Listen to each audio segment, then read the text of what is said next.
A company that nearly went bankrupt in 1998 now has people worldwide choosing pain for their noodles. Millions film themselves crying, sweating, and reaching for milk.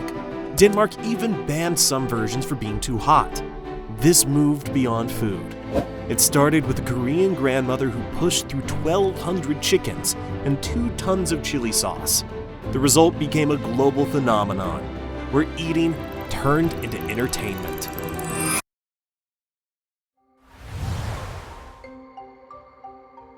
In 1961, while the world focused on the Cold War, one Korean man focused on hunger. Jeon Jung-ryun stood in post-war Korea, watching families search for their next meal. The war had ended 8 years earlier. The country was poor. Many people were malnourished. Jeon believed that food security could support peace, and he wanted to make it real. Korea in 1961 was struggling. Many families couldn't afford hot meals. Incomes were low, kitchens were basic or damaged. Jeon set out to build a food company in this environment. He had little capital, no industrial base, and customers with limited spending power. Still, he moved forward. In 1963, Samyang launched Korea's first instant ramen.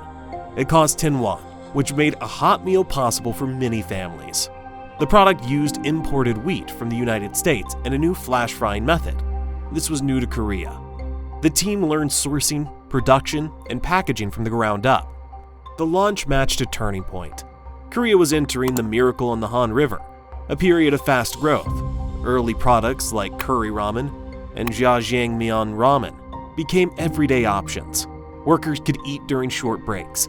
Students could cook in dorms. Families saved time at home. Instant noodles reflected the shift from farming to industry. Growth followed.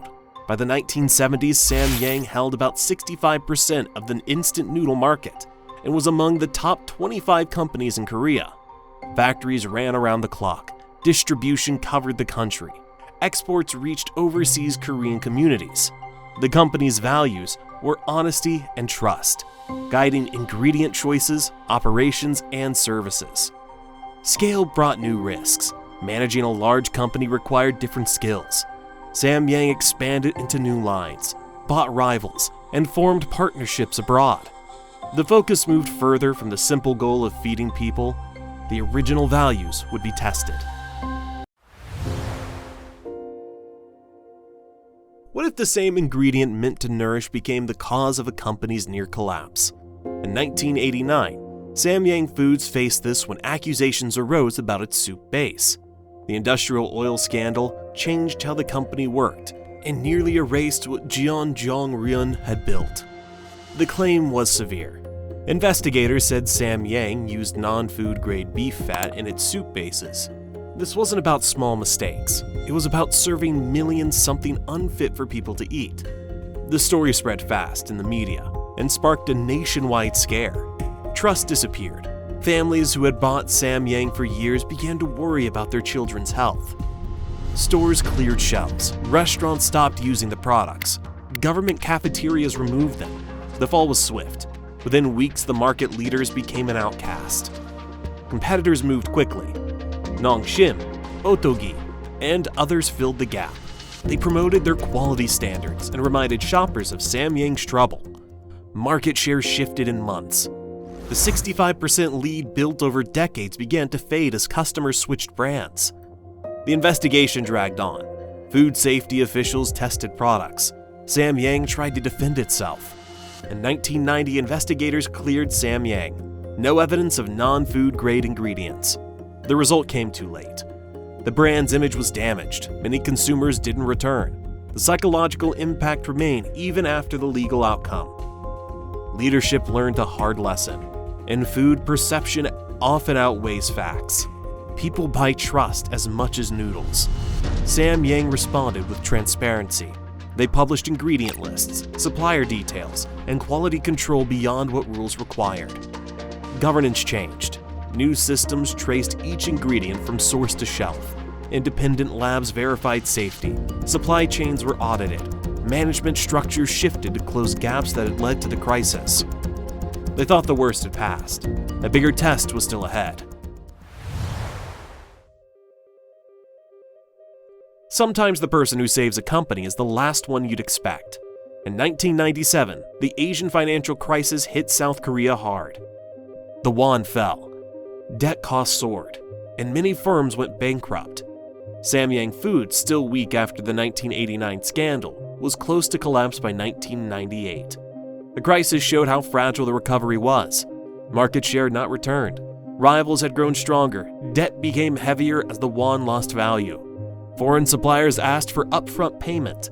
Banks stopped lending. Cash ran out. In this moment, Kim Jong-soo stepped in. She was a homemaker with no business background. She had no MBA and no experience in food production. She brought determination and a fresh view. Doubt came fast. Industry veterans questioned her. Employees wondered if this was a last resort. Competitors saw a sign of surrender. She felt the doubt in meetings and decisions. It pushed her forward. Cost cuts were severe. Kim went to China to find cheaper green onions. She went to Malaysia for palm oil. Every ingredient and supplier was reviewed. The Los Angeles plant closed. Headcount fell to a minimum. Staff used manual bookkeeping to save on software fees. These were survival moves. Non-core assets were sold quickly. Competitors tried to take customers and staff. Each day brought new strain. Crisis management became a choice between bad and worse. Weak points in governance were clear. Decisions were slow, communication was clumsy, and quality systems were dated. The structure couldn't adapt. The crisis opened room for new ideas. Hierarchies loosened. People listened. Change became necessary.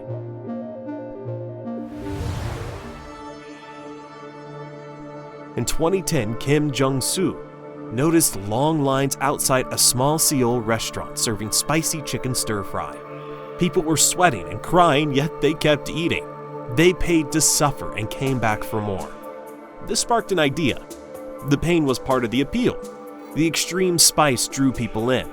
Seoul diners were chasing heat that broke usual rules. Kim saw a chance to make products that pushed limits. Her R&D team was doubtful. Lee Byung-hoon, the chief food scientist, questioned if an extreme product could sell. The team had built broad appeal noodles for years. Now they were asked to make something that could make people cry. Tradition favored balanced heat, not overwhelming fire. Kim pressed on. She ordered deep research into chili peppers worldwide.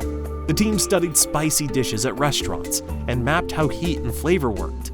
Testing became intense.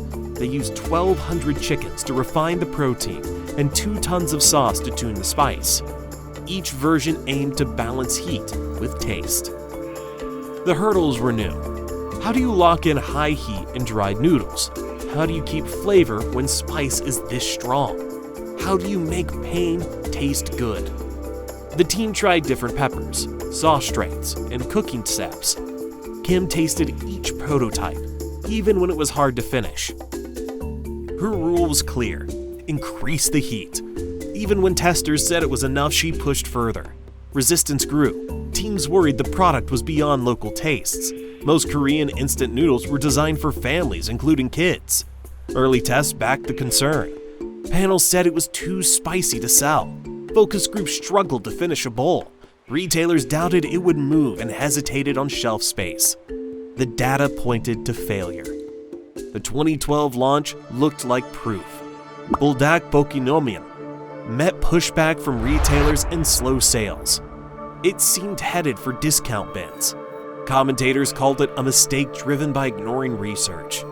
The failure was early. The product needed a different stage.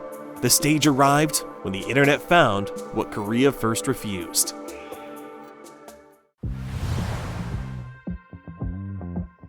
In 2014, a British YouTuber, Korean Englishman, posted a simple video. Friends and family trying to eat Buldak spicy chicken ramen. They sweated, cried, and reached for the milk. The clip went viral. The Fire Noodle Challenge was born. User videos flipped a weak launch into a worldwide craze. Millions filmed themselves taking the spice test on YouTube, Instagram, and later TikTok. Each clip worked as free promotion. People who had never tried Korean noodles wanted to test their limits. The audience became the marketing team. K-pop pushed it even further. When BTS's Jimin ate the noodles on a live stream, US sales rose 158% in 2 months. Fans called it the Jimin effect. Other stars, including Cardi B, joined in and brought new waves of viewers. Each celebrity sparked more challenge videos from their followers. Samyang built on the momentum with new Buldak variants. Cheese softened the burn. Carbonara added a creamy profile. Curry and jjajangmyeon reached different tastes. These were not random add-ons. They formed a spice ladder so newcomers could start mild and climb to the original heat. Pain became entertainment. Mukbang merged with challenge culture. Viewers watched for reactions as much as for food. The struggle sold the product. Old school ads tried to make food look comforting. The challenge made it look punishing, and people watched anyway. Partnerships stretched the brand beyond noodles. Pizza Hut Korea launched a Buldak crust pizza, showing Buldak as a flavor platform, not just a single product. The brand could travel to new categories. The trend aligned with the Korean wave. K-pop, K-dramas, and K-beauty had primed global audiences. Buldak became a gateway to K-spicy. It was more than a meal. It was a taste of Korean culture.